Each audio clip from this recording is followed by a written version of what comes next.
آج کے درس قرآن کے اندر ہم مایوس نہ ہوں، اس حوالے سے سنیں گے۔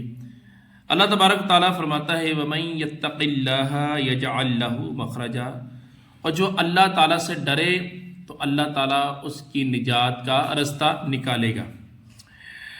وَيَرْزِقُهُ مِنْ حَيْثُ لَا يَحْتَسِبُ، اور اس کو وہاں سے روزی دے گا کہ جہاں سے اس کا گمان بھی نہیں ہوگا۔ آج ہمارے معاشرے کے اندر آپ غور فرمائیں کہ ایک بہت بڑی تعداد ہے مایوسی کا شکار ہے۔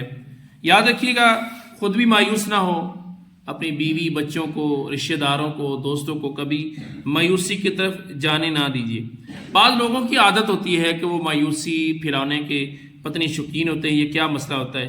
کسی کے کاروبار میں اللہ نہ کرے اس کے آگ لگ گئی ہے، اب وہ وہاں پر کچھ کہنے کی بجائے کہ اس کو حوصلہ دیں، کوئی بات نہیں، او ہو کتنا نقصان ہے، آگے بھی لگتا آگ لگ جائے گی وہ۔ اچھا، اسی طرح ایک اور چیز بھی ہے، کوئی بیمار ہو جائے، بھائی آپ کو جو بیماری لگی نا وہ ساڑھے ایک بندے نے بھی لگی سی، وہ بھی بیچارہ دنیا تو چلے گا، وہ بھی یا کسی گناہ گار شخص نے، کسی علامہ صاحب نے دیکھ لیا، یا کسی ہماری نمازی نے دیکھ لیا، اوئے ہوئے تو گناہ گار ہی بہت ہے، نہ تیرا پیو نماز پڑھتا، نہ تیری ماں نماز پڑھتی، نہ تیرے رشتہ دار پڑھتا، سارا خاندانی تسی جہنمی ہے۔ ارے بھائی، اللہ تبارک و تعالیٰ کی بارگاہ سے آپ مایوس کیوں کر رہے ہیں؟ نبی پاک صلی میرے پاس یہ موجود ہے کہ شخص پچھلی امتوں میں بہت ہی زیادہ عبادت، ریاضت اور بہت کچھ کرتا تھا، انتقال ہوا کہ تو اللہ تعالیٰ کی بارگاہ میں اس کو کھڑا کیا گیا۔ اس نے کہا کہ یا اللہ میرا اجر کیا ہے؟ اللہ تعالیٰ نے فرمایا کہ تیرا اجر جو ہے نا وہ آگ ہے، جہنم ہے۔ اور وہ کہنے لگا کہ یا اللہ میری عبادت ریاضتیں کہاں گئی؟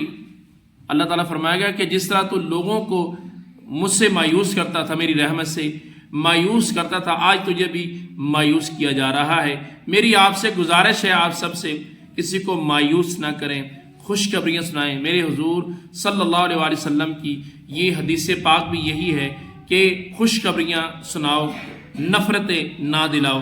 آج اگر ہم چاہتے ہیں کہ اللہ تبارک و تعالیٰ کی رحمت سے ہمیں خوشخبریاں ملیں، اس کی برکت نصیب ہوں، تو یہ اچھے ماحول کے ساتھ رہیں۔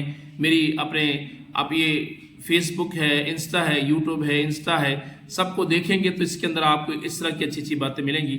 آج کے اتوار کے دن میں آپ سب کے لیے دعا گو ہوں، اللہ تعالیٰ آپ کے لیے یہ دن بہت اچھا اور پیارا بنا دے۔